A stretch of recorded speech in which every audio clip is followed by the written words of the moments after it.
Jony Ive steeled himself outside the stately two-story home in Palo Alto. It was early Tuesday morning, October 4th, 2011, and a storm system shrouded Silicon Valley's usually sunny flatlands with heavy clouds. In better circumstances, Ive would have been arriving in Cupertino. Apple was hosting a special event there that day to introduce a new iPhone that he had designed. Instead, he was skipping the show to see his boss, friend, and spiritual partner, Steve Jobs. Ive entered a house that had become a hospital. Doctors and nurses shuffled around inside, where Jobs, sick with pancreatic cancer, was confined to bed. In the study-turned-bedroom where he lay, a TV was wired to provide the world's only video stream of Apple's product event, a private screening for Apple's longtime showman. Visiting the home weighed heavily on Ive. Since Jobs had gone on medical leave at the start of the year, he had continued to summon Ive and other leaders from Apple's design, software, hardware, and marketing teams to the house. Inside, the passing of time could be measured by the CEO's weight loss and diminished movement. His face had grown gaunt, and his legs had atrophied into rigid branches. He seldom left the bed where he was surrounded by photographs of family, prescription bottles, stacks of paper, monitors, and machines. Still, he refused to stop working. "Apple's not a job for me," he would tell them. "It's part of my life. I love this stuff." On that day, as Ive headed for the room where Jobs lay, he passed an image by the photographer Harold Edgerton, the man who froze time. The photograph showed a red apple suspended against a space blue background the instant after it had been shot by a bullet, exploding its core.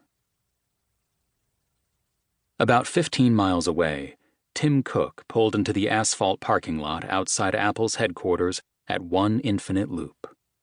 The company's 32-acre campus, a ring of 6 off-white buildings, was located in Cupertino, just off Interstate 280 and behind BJ's Restaurant and Brewhouse, a national chain and an unassuming base of operation for a company racking up yearly profits of nearly $26 billion.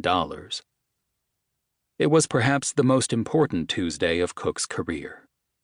2 months earlier, Jobs had elevated him from Chief Operating Officer to Chief Executive Officer. The timing of the promotion had caught the world by surprise.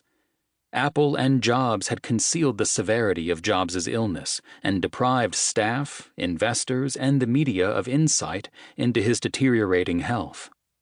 When he ceded power to his longtime lieutenant, he assured employees and investors that he would remain involved in product development and corporate strategy, but said that Cook would lead the business, a position that thrust the company's back-office manager to the forefront of its product release events. In a few hours, about 300 journalists and special guests would descend on Apple's campus for Cook's first keynote address. Such events were usually held in large auditoriums or convention centers in San Francisco, but this one was being hosted in a cramped lecture room known as Town Hall on the backside of its campus. Apple's showrunners had chosen the small venue, close to home, intentionally. Jobs was the ultimate showman. Cook was not. Apple's co-founder had turned corporate presentations into product theater, winding up the audience with carefully crafted stories that framed the purpose of a new device with a simplicity that excited potential customers and fueled sales. He had hyped the iPhone as being 3 things: a phone, a music player, and an internet communication device. He had turned the slender MacBook Air into a silver rabbit so thin it could be pulled out of a brown office envelope. And he had persuaded the world that iPods weren't about playing songs, but about changing the way people discovered and enjoyed music.